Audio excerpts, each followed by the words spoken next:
Budget तर्जुमा गर्दा सीमित स्रोत साधनको उपयोग गरी उत्पादन वृद्धि तथा राष्ट्रिय पुँजीको विकासमा जोड दिन सरकारलाई सांसदहरूको सुझाव। व्यापार घाटा कम गर्न प्रयास गर्ने अर्थमन्त्री खतिवड़ाको प्रतिबद्धता। शताब्दी पुरुष सत्यमोहन जोशीको जन्मोत्सवका अवसरमा सरकारद्वारा विशेष सम्मान। भाषा र संस्कृतिको उत्थान बिना समृद्ध मुलुकको परिकल्पना गर्न नसकिने जोशीको भनाई। मिडिया काउन्सिल विधेयक प्रेस मैत्री बनाउन माग गर्दै पत्रकार महासंघद्वारा सभामुख महरा र राष्ट्रिय सभा अध्यक्षको ध्यानाकर्षण। विधेयकप्रति साझा विवेकशील पार्टीको पनि आपत्ति। सहर तथा होटलहरूमा भएको आक्रमणपछि उत्पन्न साम्प्रदायिक तनावलाई थप भड्काउन प्रयोग हुन सक्ने भन्दै श्रीलङ्का सरकारद्वारा सामाजिक सञ्जाल तथा एपहरूमा प्रतिबन्ध। र नेपालमा हुने 13औं दक्षिण एसियाली खेलकुद प्रतियोगिताको लोगो र मस्कट सार्वजनिक। नमस्कार, कान्तिपुर डायरीका साथमा साथी केशु र म अनिल। सुरु गरौँ मुख्य प्रसङ्गबाट।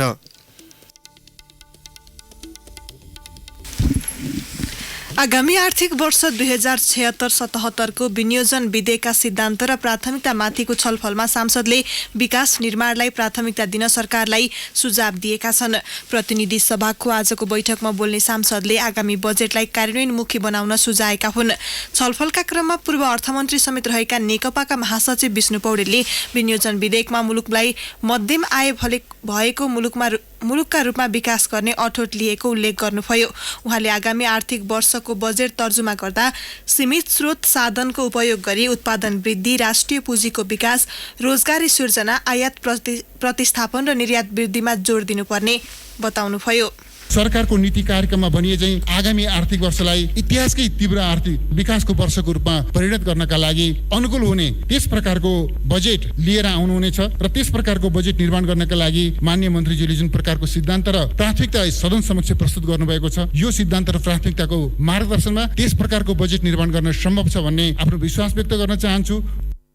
कांग्रेसका सांसद मिनेन्द्र रिजालले चालु आर्थिक वर्षमा पनि पुँजीगत खर्च कम भइरहेकाले आगामी आर्थिक वर्षका लागि कार्यान्वयनमुखी बजेट तर्जुमा गर्न आग्रह गर्नुभयो। उहाँले मुलुक संघीयतामा गए पनि अपेक्षित पुँजीगत खर्च हुन नसकेको बताउनुभयो।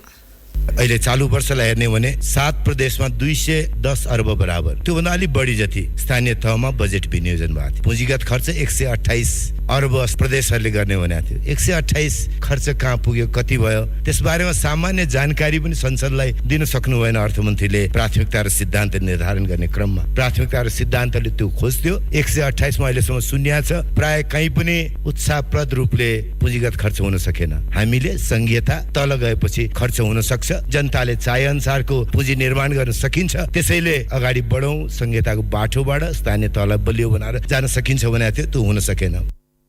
आम्दानी बढेको र खर्च बढेको देखाउने सरकारले आयातबाट झण्डै 40% कर उठाउने गरेको भन्दै उहाँले आयातमा आश्रित राजस्व संकलन गर्ने प्रवृत्ति त्याग्नुपर्ने बताउनुभयो। यस्तै समाजवादी पार्टीका सांसद विमल प्रसाद श्रीवास्तवले मुलुकलाई आत्मनिर्भर बनाएका उत्पादनलाई संरक्षण गर्न सरकारले ध्यान दिनुपर्ने बताउनुभयो। अभाव हुँदाखेरि सहुलियत दिनु एउटा पक्ष हो, तर अभाव पनि छैन, आवश्यकता पनि छैन र आवश्यकता जति हामीसँग आफै छ, हामी आफै उत्पादन गर्दैछौँ भन्दाखेरि स्वदेशी उद्योगलाई कसरी प्रोत्साहन गर्ने, जुन कुरामा हामी आत्मनिर्भर भएका छौँ त्यसलाई कसरी संरक्षण गर्ने, त्यतातर्फ ध्यान गएको देखिँदैन। राप्रपाका राजेन्द्र लिङदेनले मुलुकको विकासका लागि नेतृत्व असल हुनुपर्ने तर्क गर्नुभयो। प्रतिनिधि सभामा हिजोबाट सुरु भएको छलफल आज पनि नसकिएकाले भोलि बिहान 11 बजे बस्ने बैठकमा पनि आगामी आर्थिक वर्षको बजेटको सिद्धान्त र प्राथमिकतामाथि नै छलफल हुनेछ।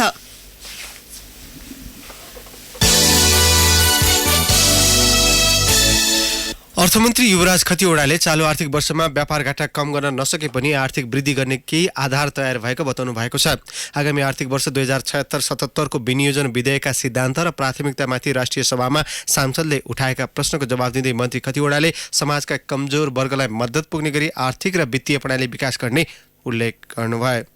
त्यो श्वेतपत्रमा भनेका कतिपय कुराहरू मध्यम र दीर्घकालमा परिवर्तन गर्नुपर्ने कुराहरू छन्, त्यो आज पनि पुरा भएको छैन। इमान्दार भएर भन्नुपर्छ, हामीले व्यापार घाटा घटाउने कुरालाई गर्न सकेका छैनौँ। त्यो यसमा सिद्धान्त र प्राथमिकता पनि त्यो कुरालाई, तर निर्यात प्रवर्धन गर्ने कुरालाई हामीले यसमा जोड दिएका छौँ। त्यसै गरी पुँजीगत खर्च बढाउन नसक्ने कुराहरू त्यहाँ उल्लेख गरिएको छ, अहिले पनि भएको छैन, त्यसमा हामीले थप काम गर्नु नै छ। त्यसै गरी हाम्रा पुँजी परिचालन गर्ने कतिपय कुरामा हाम्रा अझै पनि धेरै कामहरू गर्न बाँकी छ, धेरै सुधारहरू गर्न बाँकी छ। यी कुरा कुराहरू हामीले यदि 1 वर्षकै समयमा सबै सम्पन्न हुन्थ्यो भने अलि व्यावहारिक हुँदैन। आगामी दिनहरूमा त्यसको प्रगति हेर्दै जानुपर्ने हुन्छ।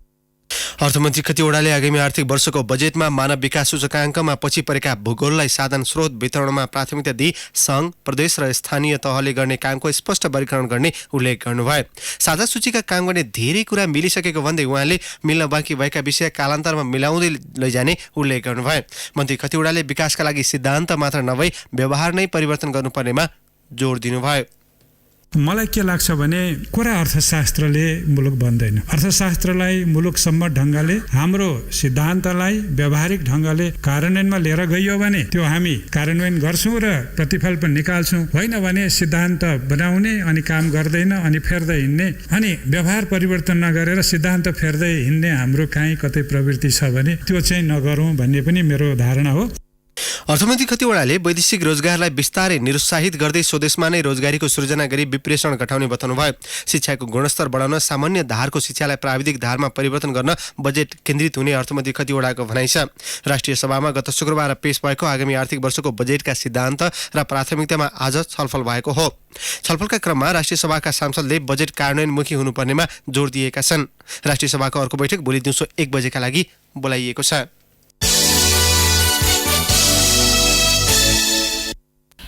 बाङ्मय शताब्दी पुरुष सत्यमोहन जोशी 100 वर्षमा प्रवेश गरेको अवसरमा आज जोशीलाई नगर परिक्रमा सहित विशेष सम्मान गरिएको छ। उहाँलाई बिहान बग्गीमा राखेर ललितपुर नगरका विभिन्न स्थान परिक्रमा गराइएको थियो।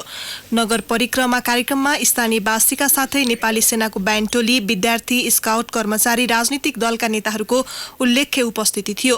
बाबु शंकरदास जोशी र आमा राजकुमारीका सन्तानका रूपमा विक्रम सम्वत 1977 वैशाखमा पाटनको बखुमबहालमा जन्मिएका जोशीलाई 3 पटकसम्म मदन पुरस्कार प्रदान गरिएको छ। नेपाली भाषा, कला, संस्कृतिको संरक्षण, संवर्धन र विकासका लागि परेका हुनाले उहाँको योगदानको कदर स्वरूप जोशीलाई सुप्रबल गोर्खा दक्षिण बाहु विख्यात त्रिशक्ति पट, आदिकवि भानुभक्त पुरस्कार, काठमाडौँ विश्वविद्यालयले विद्यावारिधीको मानार्थ प्रमाणपत्र प्रदान गरिएको थियो। शताब्दी वर्षका अवसरमा जोशीले भाषा र साहित्यको सांस्कृतिकको उत्थान बिना समृद्धि मुलुकको परिकल्पना पूरा नहुने बताउनुभयो।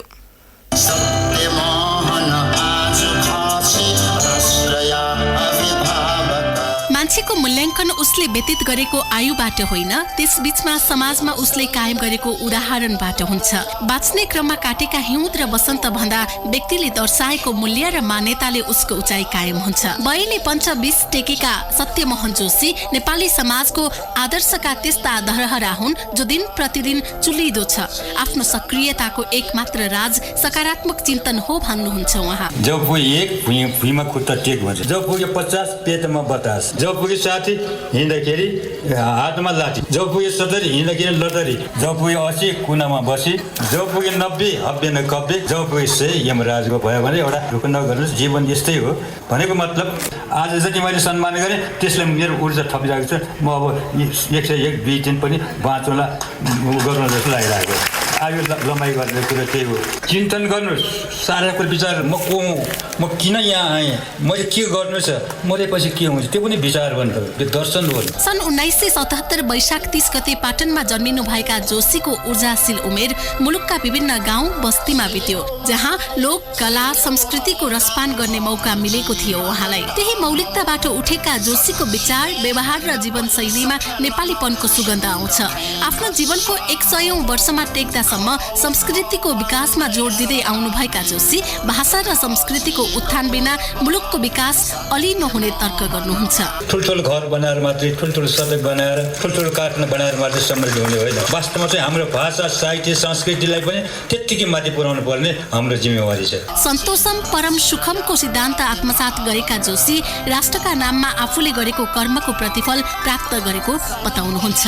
सन्तोषी जीवन लिने यो के गर्ने कसो गर्ने के हो कसो हो यहाँ चाहिँ चिन्ताबाट रहित भएपछि पनि रोग चाहिँ लाग्दैन त्यसैले चिन्ताबाट मुक्त हुने चिन्तन र मनन चाहिँ गर्ने। उनको उत्तरार्धमा पनि उत्तिकै सक्रिय जोशीको जीवन चक्र मात्रै होइन शैली पनि अनुपम र अलौकिक छ। त्यसैले पनि उहाँको योगदानको मुक्त कण्ठले प्रशंसा गर्नेहरू प्रशस्तै छन्। नेपाल प्रज्ञा प्रतिष्ठानका उपकुलपति जगतमान गुरुङ जोशीको योगदान वाङ्मय क्षेत्रको मात्रै नभई सम्पूर्ण राष्ट्रको सांस्कृतिक उत्थानका लागि महत्त्वपूर्ण भएको बताउनुहुन्छ। अहिलेको उहाँको कर्मले गर्दाखेरि विभूषित हुनुभएको छ, ऋषितुल्य छ, विशासय आयु होस्, उहाँको जस्तो बिडो थान्न सकौँ हामीले। मुलुकभित्र मात्रै होइन अन्तर्राष्ट्रिय जगतसम्म जोशीको कीर्ति फैलिएको तर्क भारतका राजदूत मनजीव सिंह पुरीले गर्नुभयो। हमें अपनी संस्कृति के बारे में कि आपके ये जो काम आपने किए हैं उसने हम दोनों देशों पे के जो प्राचीन संबंध हैं ये सब चीजों को ज्ञान मिलने के लिए हमारे लिए आपका जो सहयोग है उसके साथ शायद ही कोई इससे बड़ी चीज हो सके। आफूलाई संस्कृतिको पुजारी भन्न रुचाउने जोशी वास्तवमै जिउँदो इतिहास हुन्। समाज चिन्ह खोज्नेहरूका लागि विश्वविद्यालय, संस्कृति र रीतिरिवाज बुझ्न चाहनेका लागि गुरुकुल, आफ्नो जीवनलाई नै उदाहरणका रूपमा यही समाजमै समर्पित गरेका युग पुरुष सत्यमोहन जोशीलाई जन्मोत्सवको शुभकामना। रेडियो कान्तिपुरका लागि इन्द्रलक्ष्मी घिमिरे, ललितपुर। यसैबीच जोशीको शताब्दी वर्षको अवसरमा ललितपुर महानगरमा आज सार्वजनिक बिदा दिइएको थियो। महानगरले आजदेखि 2077 वैशाख 30 गतेसम्म गरी वर्षभरि नै विभिन्न कार्यक्रम आयोजना गरी जोशीको जन्म शताब्दी महोत्सव बनाउने जनाएको छ। कान्तिपुर डायरीमा अब ब्रेकको पालो। कान्तिपुर डायरीमा अब बाँकी प्रसङ्ग। मिडिया काउन्सिल विधेयक प्रेस मैत्री बनाउन नेपाल पत्रकार महासंघले सभामुख कृष्णबहादुर महराको ध्यानाकर्षण गराएको छ। सरकारले संसदमा दर्ता गराएको मिडिया काउन्सिल विधेयकले प्रेस तथा अभिव्यक्ति स्वतन्त्रता हनन गर्ने भन्दै फिर्ता लिन आन्दोलनमा होमिएको महासंघले आज सभामुख महरालाई भेटेर विधेयकलाई प्रेस मैत्री बनाउने पहल गर्न आग्रह गरेको हो। ज्ञापन पत्र बुझ्दै सभामुख महराले आफू प्रेस स्वतन्त्रताप्रति प्रतिबद्ध रहेको र विधेयकमा कुनै कमी कमजोरी रहे विषयगत समितिमा छलफल गरेर समाधान निकाल्न पहल गर्ने बताउनु भएको महासंघका अध्यक्ष गोविन्द आचार्यले बताउनु भयो। महासंघले आज राष्ट्रिय सभाका अध्यक्ष गणेश प्रसाद तिमन सिन्हालाई पनि भेटेर ज्ञापन पत्र बुझाएको छ। यस्तै सरकारले संसदमा दर्ता गराएको मिडिया काउन्सिल विधेयकप्रति साझा विवेकशील पार्टीले आपत्ति जनाएको छ। प्रेस तथा अभिव्यक्ति स्वतन्त्रता विरुद्ध मिडियालाई नियन्त्रण गर्ने अभिप्रायले सरकारले विधेयक ल्याएको भन्दै विवेकशील साझाले आपत्ति जनाएको हो। सो पार्टीले आज पत्रकार सम्मेलन गरी प्रेसले प्राप्त गरिसकेको हक र अधिकार कुण्ठित गर्ने मनसायले विधेयक ल्याइएको जनाएको छ। सरकारका आक्रमणीयता, बेथिति र भ्रष्टाचारलाई मलजल गर्ने प्रयास विरुद्ध खबरदारी गरिरहेको नेपाली मिडियालाई नियन्त्रण गर्ने सरकारको कुचेष्टा अनुदार लोकतन्त्र उन्मुख भएको साझा विवेकशीलले ठहर गरेको छ। मेडिकल कलेजहरूको शुल्क विवाद लगायत विविध विषयमा अध्ययन गर्न गठित संसदको शिक्षा तथा स्वास्थ्य समिति अन्तर्गतको उपसमितिले सरकारवालासँग छलफल सुरु गरेको छ। गत चैत 12 गते गठित उपसमितिले आज त्रिवीका उपकुलपति तीर्थ खनिया, काठमाडौँ विश्वविद्यालयका एसोसिएट डिन दीपक श्रेष्ठ, नेपाल मेडिकल काउन्सिलका अध्यक्ष धर्मकान्त बास्कोटा, काउन्सिलका रजिस्ट्रार दिलीप शर्मा लगायत पदाधिकारीसँग शुल्क विवादबारे छलफल गरेको हो। राजनीतिक दलको अदूरदर्शी निर्णयका कारण मेडिकल शिक्षामा विकृति फैलिएको छलफलमा सहभागीहरूले बताएका छन्। नेपाल मेडिकल काउन्सिलका अध्यक्ष धर्मकान्त बास्कोटाले राजनीतिक दलकै कारण मेडिकल कलेज क्षेत्र विवादित बनेको बताए। विभिन्न बहानामा मेडिकल कलेजहरूसँग चन्दा लिने प्रवृत्ति विद्यार्थी संघमा रहेका कारण त्यसको भरपाईको निशाना कलेजहरूले विद्यार्थीलाई बनाएको आरोप बास्कोटाले लगाए। एमबीबीएस को सीट तोकिन्छ र एडमिसन हुने बेला आउँछ, त्यति बेला गएर विद्यार्थीको विभिन्न संगठनको नाममा तालचा लाग्छ। त्रिवीका उपकुलपति तीर्थ खनियाले चर्को शुल्क लिने मेडिकल कलेजलाई आफूले कारवाही गर्न नसक्ने बताए। मेडिकल एजुकेसनमा त्रिभुवन विश्वविद्यालयको उपकुलपतिको भूमिका 8औं 7औं हुँदो रहेछ। अख्तियार प्रमुख यहीँ आउने, पार्लियामेन्ट यहीँ आउने, क्याबिनेट यहीँ आउने, शिक्षा मन्त्रालय यहीँ आउने, अनि कोर्ट यहीँ आउने, गोविन्द केसी र सरकारको सम्झौता यहीँ माथि लादिने। मेरो भूमिका 8औं थियो। मैले एकचोटि हिसाब गरेर सबैभन्दा निरीह उपकुलपतिलाई बनाएर अनि मेडिकल एजुकेसनमा हामी यसो गर्छौँ उसो गर्छौँ भनेर बोल्नु कहिले पनि बाँकी राख्नु भएन। काठमाडौँ मेडिकल कलेजका व्यवस्थापक दीपक दाहालले आवश्यक खर्च भन्दा कम रकमको मापदण्ड सरकारले बनाएका कारण शुल्क निर्धारणमा हेरफेर गर्नुपर्ने बताए। सबै स्टेक होल्डरहरू बसेर वैज्ञानिक शुल्क निर्धारण गर्नु पर्यो। निर्धारण गरेको अवस्थामा यी सबै विकृतिहरू कार्यान्वयन गराउन सबै कटिबद्ध हुन्छन्। विश्वविद्यालयले त्यसको कार्यान्वयन गराउँछ। अहिलेसम्म यो कतिवटा शुल्क निर्धारण गर्दाखेरि काठमाडौँ विश्वविद्यालयको प्रतिनिधि कहिले पनि राखिएको छैन। छलफलमा डाकिएकाहरूले दललाई लगाएको आरोपको पुष्टि गर्न नसकेको भन्दै उपसमितिका सदस्यहरू खरो रूपमा उत्रिए। सांसद खगराज अधिकारीले त्रिविका उपकुलपति तीर्थ खनियालाई यथार्थ कुरामा जोड दिन आग्रह गरे। तपाईँ 9औं ठाउँमा छु भन्नुभयो के 8औं 9औं ठाउँमा होइन, तपाईँ पहिलो ठाउँमा हुनु होला, अर्को पनि पहिलो ठाउँमा छ, सबै 9 जना पहिलो ठाउँमा हो नि, कसरी तपाईँ 9औं ठाउँमा हुनुहुन्छ? हामी अख्तियार पनि बनाउँछौँ, प्रधानमन्त्रीसँग कुरा गर्छौँ हामीले यही बेला। अनि यो फलोको मान्छे अपमान मान अथवा यसलाई जे भन्दैन हुन्छ ढङ्गले नबुझ्नु, आफ्नो ठाउँमा सबै एक नम्बरमा हो। 9 जना राख्दा एक हुन सक्दैन। त्यस कारणले यस्ता कुरा गरेर तर्किने कुराहरूले हुँदैन। त्यस्तै सांसद योगेश भट्टराईले मेडिकल कलेजलाई सम्बन्धन दिँदा हेलचेक्राइ गरेको र हाल नियमनमा व्यवस्था गरेको भन्दै मेडिकल काउन्सिलमाथि खनिए। 15वटा मेडिकल कलेजलाई हामीले भनेर तपाईँले सम्बन्धन दिएको हो अनि हामीसँग च्यालेन्ज गरेको हुन्छ, तपाईँको हातले सही गरेर दिएको हो कि भन्नुहोस्। तपाईँ प्रश्न तपाईँ बाहिर आउनुहोस् र भन्नुहोस् कि फलानु नेताले मलाई भन्नुहोस्, तपाईँ त्यो जिम्मेवारीबाट हट्नुहोस् र भन्नुहोस् न त। लोकमान सिंह कार्कीले बोलाएर चाहिँ गएर त को छुलछुल भएर हत्तापत्ता कागजमा सही गरेर दिने, हामी सांसदहरूले तपाईँलाई के गर्दैनौँ भनेर हामीसँग धम्की दिने फेर नगर्नुहोस् प्लिज। किन दिएको त 15वटालाई? 15वटालाई दिइसकेपछि अनि 6वटालाई भन्दा दिन पाइँदैन भन्ने त्यो बुद्धि कहाँबाट आयो? किन त्यो ठाउँमा आइपुग्यो? उपसमितिमा 60 बढी उजुरी परेको छ। शुल्क चर्को भएको गुनासो गर्न प्रशासनमा जाने विद्यार्थी तथा अभिभावकलाई गुण्डा मार्फत थर्काएर पठाउने, चर्को शुल्कको विरुद्धमा उत्रिए प्रयोगात्मक परीक्षामा फेल गराउने, विश्वविद्यालय स्तरीय प्रथम वर्षको परीक्षाबाट वञ्चित गराउने, मानसिक यातना लगायतका समस्या खडा गरिदिने लगायत उजुरी समितिमा परेको छ। सरकारले काठमाडौँ उपत्यका भित्रका मेडिकल कलेजलाई 38,50,000 र बाहिरकालाई अधिकतम 42,45,000 सम्म शुल्क लिन पाउने नियम तोकेको छ। मेडिकल कलेजहरूले भने विभिन्न वाहनामा विद्यार्थीबाट 63 लाखसम्म असुलेको देखिन्छ। रेडियो कान्तिपुरका लागि रमेश दुलाल। कान्तिपुर डायरीमा अब संखुवा सभा डायरीको पालो।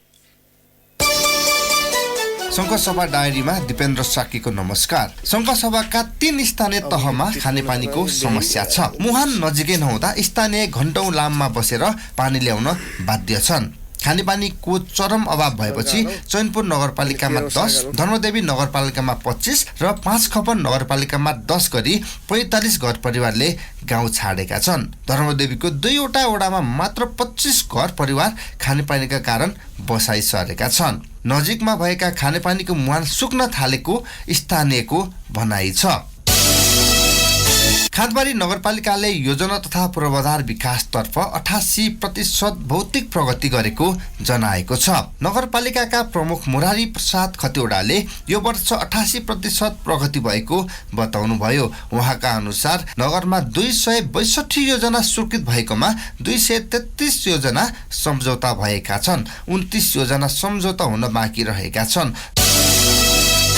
भोजपुर र संखुवासभाको सिलुचुङ जोड्ने अरुण नदीमा पक्की पुल नहुँदा समस्या भएको छ। सदरमुकाम खादबारीबाट ढुवानी गरिएका सामान तार्न र भोजपुरबाट ल्याएका दैनिक उपभोग्य सामग्री भरिया र खच्चडको सहायतामा तार्नुको विकल्प छैन। झोलुङ्गे पुलको वारिपारी सडक समेत जोडिएको छ। खादबारीबाट हेलोबेसीसम्म नियमित गाडी सञ्चालनमा छ। भोजपुरको बुमलिङटारमा पनि गाडी सञ्चालनमा छ। तर पक्की पुल नहुँदा खादबारीबाट भोजपुर हिँडेका यात्रुहरूलाई पुल तारेर बुमलिङटारबाट अर्को गाडीको यात्रा गर्नुपर्ने बाध्यता छ। 900 मेगावाट क्षमताको अरुण तेस्रो जलविद्युत आयोजनाको करिब 20% काम भइसक्दा पनि मुआवजा विवाद कायमै छ। छ्याङकुटीबाट पावर हाउस स्थल दिदिङसम्मको मुआवजा विवाद अहिलेसम्म मिलेको छैन। छ्याङकुटीबाट पावर हाउससम्मको 24 किलोमिटर सडकको केही खण्डमा मुआवजा नपाएको स्थानीयले बताएका छन्। अवस्था आजलाई संखुवासभा डायरी यति नै। दिपेन्द्र साक्की बिदा माग्छु। नमस्कार। दिपेन्द्र साक्यको संखुवासभा डायरीपछि कान्तिपुर डायरीमा पुनः ब्रेकको पालो। कान्तिपुर डायरीमा अब आर्थिक प्रसङ्ग शेयर कारोबार मापक नेप्से परिसूचकमा सुधार देखिए पनि कारोबार रकममा भने गिरावट आएको छ। कारोबार रकम हिजोको तुलनामा 6 करोड 13 लाख रुपियाँले घटेको हो। नेप्से परिसूचक भने 6.3 अङ्कले बढेर 1301.34 अङ्कमा पुगेको छ। कारोबार भएका व्यापार, वित्त, बीमा, निर्जीवन बीमा कम्पनी र माइक्रो फाइनान्स समूहको उपसूचक घट्दा बाँकी 7वटामा सुधार देखिएको छ। आज 78 करोड 64 लाख रुपियाँ बराबरका 23,92,808 किता सेयर किनबेच भएको नेपाल स्टक एक्सचेन्जले जनाएको छ। अब अन्तर्राष्ट्रिय प्रसङ्ग। श्रीलङ्काले सामाजिक सञ्जाल तथा मेसेजिङ एपहरूमा प्रतिबन्ध लगाएको छ। इस्टर पर्वको समयमा इस्लामिक लडाकुले केही चर्च तथा होटलमा श्रृङ्खलाबद्ध आक्रमण गरेपछि जारी अस्थिरताका बीच श्रीलङ्का सरकारले फेसबुक, व्हाट्सएप लगायतमा प्रतिबन्ध लगाएको हो। अल्पसङ्ख्यक मुस्लिम समुदायमाथि आक्रमण हुन सक्ने तथा जातीय द्वन्द्व भड्कन सक्ने आशंकामा सुरक्षा व्यवस्था निकै कडा पारिएको छ। श्रीलङ्काको सूचना विभागका महानिर्देशक नालाका कालुवेवाले मुलुकमा शान्ति सुव्यवस्था कायम गर्नका लागि सामाजिक सञ्जालमा अस्थायी प्रतिबन्ध लगाइएको बताउनुभयो। श्रीलङ्काको कोलम्बो स्थित 4वटा होटल र चर्चमा गत अप्रिल 21 मा भएको आक्रमणमा 250 बढीले ज्यान गुमाएका थिए। सो आक्रमणपछि मुस्लिम र क्रिस्चियन बीच साम्प्रदायिक तनाव बढेको छ। त्यसको अभिव्यक्ति सामाजिक सञ्जाल मार्फत हुन थालेपछि श्रीलङ्काले पछिल्लो कदम चालेको त्यहाँको सूचना विभागलाई उद्धृत गर्दै समाचार संस्था रोयटर्सले उल्लेख गरेको छ। अब खेल प्रसङ्ग। नेपालमा हुने 13औं दक्षिण एसियाली खेलकुद साग प्रतियोगिताको लोगो र मस्कट सार्वजनिक भएको छ। युवा तथा खेलकुद मन्त्रालयमा आज आयोजित कार्यक्रममा सन् 2019 को डिसेम्बर 1 देखि 10 सम्म हुने प्रतियोगिताको लोगो र मस्कट सार्वजनिक गरिएको हो। लोगो र मस्कटको छनौट खुल्ला प्रतिस्पर्धाबाट छनौट गरिएको हो। भोलानाथ पौडेलले डिजाइन गरेको लोगोमा शान्तिको प्रतीक परेवाको आकृति छ, जसले सार्क राष्ट्रबीच आपसी एकता, भाइचारा र स्वतन्त्र रूपमा उच्च लक्ष्यको प्राप्तिको चाहनालाई दर्शाउनेछ। लोगो डिजाइन बापत पौडेलले 1 लाख नगद पुरस्कार समेत पाए। लोगो र मस्कट सार्वजनिक कार्यक्रममा राष्ट्रिय खेलकुद परिषदका सदस्य सचिव केशव विष्टले पूर्वाधारको कारणले अब साग नरोकिने बताउनुभयो। असार र साउनभित्र रङ्गशालाको निर्माण कार्य सकिने र साउनभित्र पोखरा रङ्गशाला पनि प्रयोग योग्य हुने उहाँले बताउनुभयो। मङ्सिरभित्र पूर्वाधारको सबै काम सकिने भएकाले कुनै पनि कारणले साग नरोकिने उहाँको भनाइ थियो। प्रतियोगिताको लागि 4 अर्ब रुपियाँ खर्च हुने राखेपको अनुमान छ। प्रतियोगिताको बजेट निर्धारण गर्न राखेप उपाध्यक्ष पिताम्बर तेमिसिनाको संयोजकत्वमा कमिटी र गंगाबहादुर थापाको संयोजकत्वमा प्राविधिक कमिटी गठन भइसकेको जानकारी सदस्य सचिव विष्टले दिनुभयो। 8औं राष्ट्रिय खेलकुदमा भएको प्रदर्शनका आधारमा सागका खेलाडीलाई बन्द प्रशिक्षणमा राखिने राखेपले जनाएको छ। अन्तिम चरणको छनौट 10 अघि सकिने राखेप च्याम्पियनसिपबाट गरिने सदस्य सचिव विष्टले बताउनुभयो। औषधि प्रसङ्गसहित कान्तिपुर डायरीको यो बुलेटिन अहिलेलाई यहीँ सकिन्छ। केशु र अनिल बिदा माग्छौँ। नमस्कार। सूचना र मनोरञ्जनको संवाहक रेडियो राष्ट्रको रेडियो कान्तिपुर।